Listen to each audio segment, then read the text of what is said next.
Gero eta gutxiago falta da Sevillako finalerako eta gaur gure serie txiki honekin eta labur honekin jarraitu behar dugu. Ze gaur beste gaitxo bat aterako dugu mai gainera. Sanseko zein jokalari eramango genuken finalera, Markel. Bai, segurazki badakigu lehenengo hamaikako horretan nor izango dugun, baina kontuan eduki behar da deialdia oso handia dela, oso luzia dela, eta segurazki beharrezko baino jokalari gehiago eramango dituela Matarazzok. Ordaz gaurkoan, Sanseko zein jokalari ikusten ditugun deialdi horretan aipatuko dugu. Eta segurazki, espero duzuek ere, gurekin ados egotiaz ikusi ditugu eta agian, ez dakigu, baina larun bat honetan aukeraren bat izango dute, noetan jokatzeko. Hori da logikak esaten diguna, ez? Prestaketa azken partidu horretan ikusi ditzakegula pare bat jokalari, eta kontuan izan behar da, orain arte Rinok konfiantza erakutsi duela Sanseko jokalari batzuengan gehiago beste batzuengan baino, baina hori logikoa da ere, eta gure erabakia edo gure aukeraketa horrek baldintzatzen duela ere, ez? Orain arte zeintzuk ikusi ditugun lehen taldearen dinamikan, eta zein jokalari egon daiteken final horretan kontuan izan da gaur egun taldeak daukan testuingurua edo taldeak daukan egoeraren arabera, ze badakigu oraindik jokalari batzuk zalantza direla finalean egoteko edo ez, beste batzuk eguneko egunean ez direla egongo, eta beste batzuk naiz eta egon, beste alternatibak izan ditzaketela aulkian. Ikusitan emadozu errepaso txikitxo bat ingo dugu Realeko medikuntza zail horren egoeraren inguruan. Momentuz Odriozola eta Ruperez eguneko egunean deialditik kanpo ongo dira, ziur nago Sevillara bideiatuko dutela. Gero bestetik zalantzak ditugu, adibidez Jangelekin, ez dakigu iristeko egongo denala ez, baina adibidez bai Zubeldiaren eta bai Gorrotxaren kasuan, uste dugu agian eguneko unian eta segurazki larun batean ez dutela jokatuko, baina nik uste Matarazzoren helburua, pixkatxo bat zaintzia, mimatzia dala helburua, Sevillara alik eta egoera fisiko onenean iristeko ez. Hortaz, ikusiko dugu baita ere txaletatzaren eta barrenetxaren egoera zein dan, ez dugu uste gauza handirik dutenik, baina ikusteko dago, hortaz ikusi beharko dugu, arrobiko zein jokalari gongo diren prest, leku horiek, posizio horiek aldatzeko edo posizio horietan jokatzeko.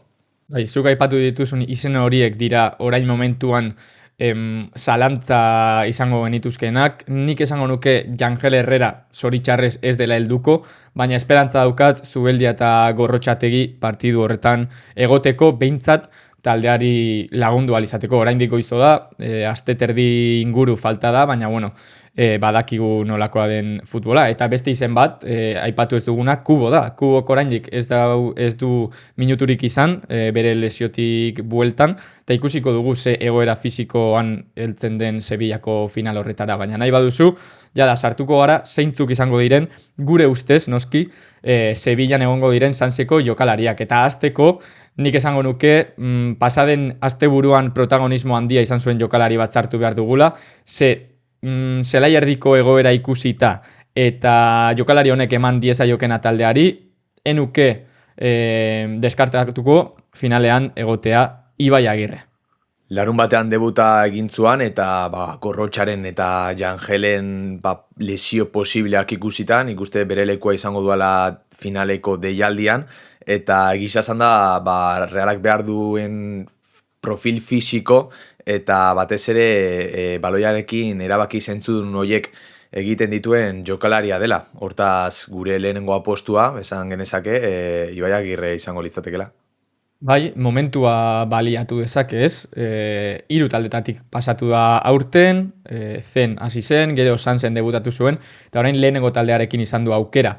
Oso zaila da, minutu askorekin ikustea, edo hamaikakoan ikustea oraindik, baina nik esango nuke taldeari lagundu diezaiokela, eta zuk aipatu duzun moduan, agian zelai erdian falta den profil fisiko hori dauka, ez? Uste dut bat eta 80 piko daukala altueraz, baloiarekin badaki jokatzen, eta Rin hori gustatzen zaio, eta lehen taldeko dinamikan ikusi dugu orain arte, eta nik uste dut hori dela lagungarriena, ez? Jada entrenatzaileak zertxo bait ezagutzen duela, eta horregatik hortik etorriko zen apustua, ez?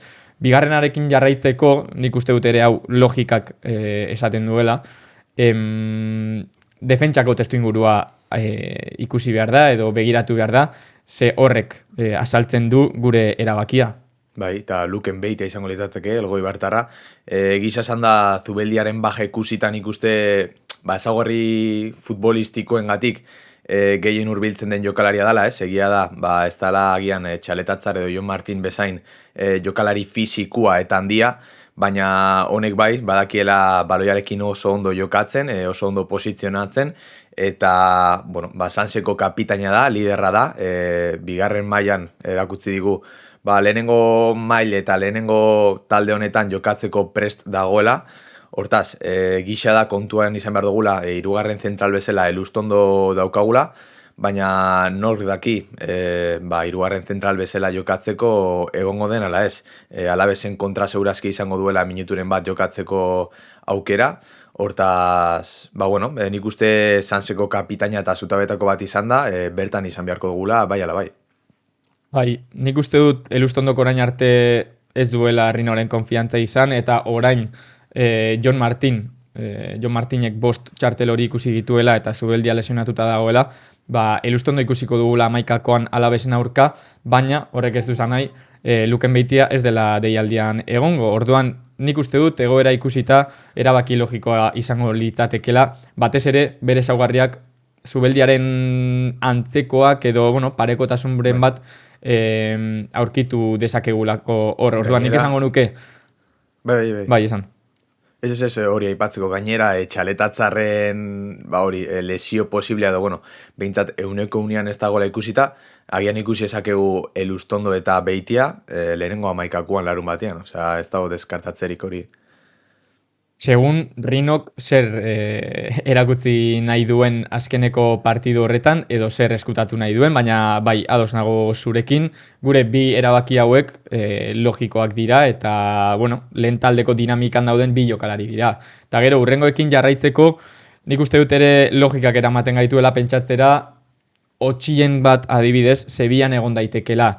Alde txarra zein da, lesionatuta dagoela oraindik, lesionatuta daramatza 2 aste, Keniarekin joan zenetik, eta ez dakigu ondo helduko den edo ez, baina Otxien bezalako jokalari bat 80 minutuetan zerbait desberdina bilatzeko edo batez ere partidua pixka bat ataskatuta dagoenean zerbait desberdina bilatzeko ondo datorkio Realari, eta Rinok hori baliatu du orain arte. Batez ere abiadura eta vertikaltasuna, ez? Batzutan testu ingurua ikusita, beharrezkoa den ezaugarrietako bat. Momentu hontan eta momentuz ikusi dugu Wesleyren aurretik dauden zinbat jokalari eta Otxien hauetako bat da, ez? Hortaz ikusiko dugu, horrek ere beste kontu bat da, baina Wesleyren fitxaketa ere, meloiren bat irekitzeko bezala ahalbidetzen du. Baina, ala eta guztiz ere, Otxien egia da lesiotik datorrela, baina egon daiteken beste jokalarietako bat da. Eta azkenik, Dani Diaz dugu, gisa da Otxienen lesio hori ikusita, bere lekoa izan dezaken jokalaria dela. Bai, nik lehenengo aukera moduan Otxien jarriko nuke, ze bere momentu honean zegoen, denboraldiko momentu honean, 3-4 partida gola sartzen, eta gero lesio hori etorri da, ez dakigu nola evoluzionatuko duen lesio horrek eta iritsiko den edo ez, baina pena bat da, ez? Eta bigarren aukera moduan Dani Diaz. Egia da, Dani Diaz ez dela 100% titularra zen, baina bai da jokalari garrantzitsu bat, ze desberdina da. Talentu handiko jokalaria da, baloiarekin magia puntu hori dauka, eta agian ez da oso profil fisikoa, ze oraindik asko falta zaio hor garatzeko, baina hala ere jokalari interesgarria izan daiteke, eta Rinok orain arte pare bat deialdietan bai sartu du. Ez dakit Sevillan egongo den edo ez, baina gure laugarren erabaki hau ere nik uste dut logikak azaltzen duela, ez?